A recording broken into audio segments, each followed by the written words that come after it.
Ya, jadi ada yang mentashihnya, ya, ada yang membetulkannya. Jadi kalau di Indonesia itu ada beliau kemarin diundang sebagai apa namanya wisuda akbar itu pemberi apa namanya ya orasi ilmiah. Nah itu siapa namanya Profesor ya Doktor ya Kiai Haji siapa Ahsin Sakho ya Muhammad. Ya silakan. Ya. Itu yang ada di suka ada di Al-Quran. Ya itu. Jadi beliau itu ya pertama yang kalau saya belajar atau saya baca tentang riwayat hidupnya, belajar dulu di pesantren salah satu pesantren tertua itu apa di mana? Kerapiak. Apa di mana? Jogja ya. Pesantren apa namanya? Hafalan Quran ya. Di Kerapiak Jogja. Jadi kalau kalian misalnya nanti tahfiz Quran boleh ya misalnya di sini juga.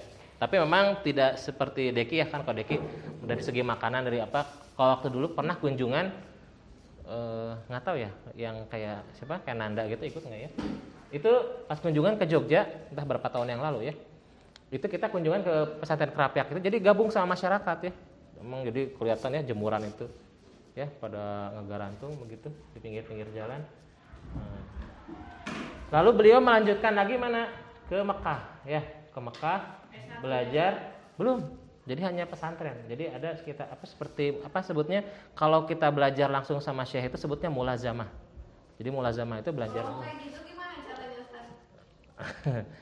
Akhwat ya kalau laki-laki lebih mudah kalau akhwat ya mungkin harus nikah dulu sama orang yang mau ke sana begitu jadi kalau misalnya di Timur Tengah ya kalau negara-negaranya misalnya Arab Saudi macam-macam ya negara-negaranya kalau Arab Saudi kayak Kuwait kayak itu biasanya harus ada mahram itu ya misalnya bapak atau ada pokoknya laki-laki yang menemani yang itu mahram gitu ya kalau bisa suami begitu ya itu baru bisa kuliah di sana kalau misalnya negara lain itu bisa misalnya di Mesir jadi kalau saya teman-teman saya gitu yang dari Gontor atau dari Al Imarat itu biasanya lanjutinya itu ke Mesir atau enggak ke Pakistan.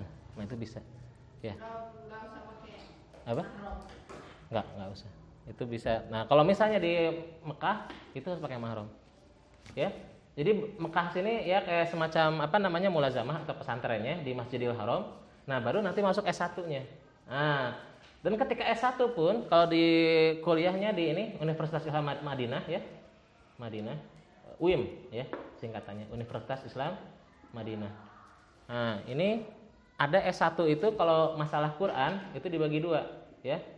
Jadi kalau lihat gitu ya di silabusnya ada jurusan tafsir, ada jurusan qiraat. Nah, ini. Jadi S1 4 tahun ya. Nah, nanti S2 juga 4 tahun. Itu masih sama qiraat. Ya, belajar sampai S3 ya. Qiraat. Nah, jadi Syekh atau Ustadz ini ya Ahsin Sakho sekitar 12 tahun atau mungkin lebih ya, bisa 15 tahun. Belum lagi dari mutkinnya mungkin belajar Al-Quran di Kerapiak bisa 18 tahun. Nah, baru beliau alhamdulillah ya menjadi orang yang dipercaya mentasihkan Al-Quran. Nanti kalau lihat ya di depan itu Quran itu di tanda tangan beliau tasih, sudah ditasih, sudah dibetulkan, sudah inilah sesuai dengan qiraat yang betul begitu. Nah, jadi ini perjalanannya lama ya. Nah, jadi nggak instan, nggak sederhana. Jadi istilahnya buat kalian yang senang bacaan Quran, senang ingin menghafalkan Al-Quran juga mutkinnya benar-benar gitu ya, paham gitu.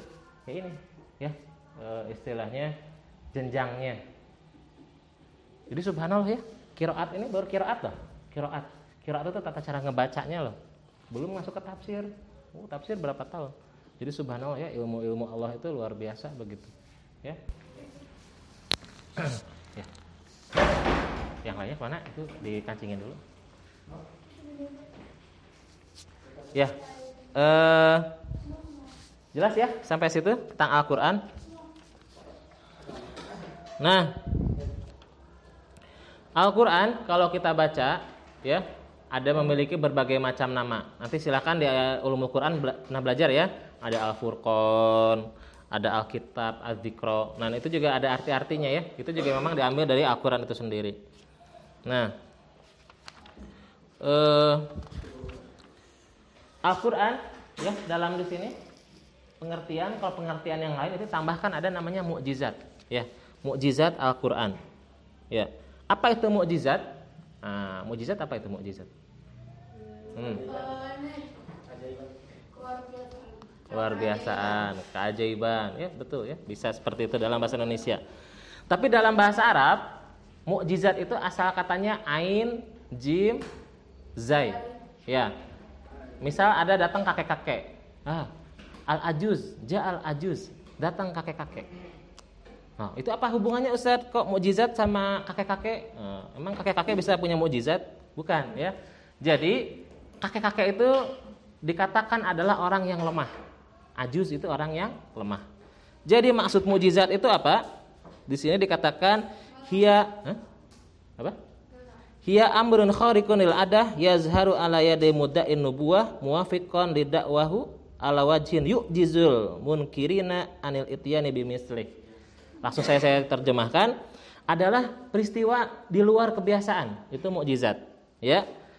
Diberikannya kepada siapa? Kepada orang yang menyatakan kenabian. Jadi hanya untuk para nabi ya. Jadi kalau misalnya para wali-wali Allah sebutnya apa? Karomah, ya. Nah, lalu fungsinya apa mukjizat itu? Nah, ini nih ya, asal katanya itu kan tadi mukjizat, ain, jin, zai, ya. Ala wajhin yu'jizul munkirina anil ityani bimisli. Maka dengan mukjizat itu fungsinya melemahkan, ya, membuat orang tidak berdaya, membuat orang tidak mampu anil ityani bimislihi, mendatangkan semisalnya. Contoh, kalau nabi yang paling banyak mukjizatnya, maksudnya aneh begitu. Kira-kira nabi siapa? Coba kalian ada yang tahu nggak? Betul, Nabi Musa. Ya. Kenapa Nabi Musa? Aneh. Enggak, alasannya kira-kira coba, kira-kira kenapa? Enggak, maksudnya kenapa kok Nabi Musa yang banyak mukjizatnya? Kenapa coba? Betul. Mantap ya, ngerti. Lawannya adalah tukang sihir. Iya, namanya tukang sihir itu kan aneh-aneh ya. Misalnya bisa bikin ular begitu ya dari tali, terus bisa bikin apa begitu yang aneh-aneh begitu ya.